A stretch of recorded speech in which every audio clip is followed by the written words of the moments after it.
Ford Ranger mga kamaster.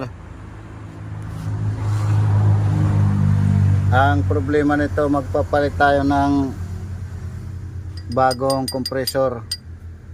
Kaya lang napakahirap dahil nasa sulok. Yan. Yan ang tatanggalin natin mga kamaster. Papalitan natin ng compressor yan mga kamaster na bago. Napakahirap Ford Ranger. Napakahirap tanggalin mga kamaster. Pero kayang kaya yan. Ayan mga kamaster. Sira na talaga oh. Wala na. Wala nang bomba.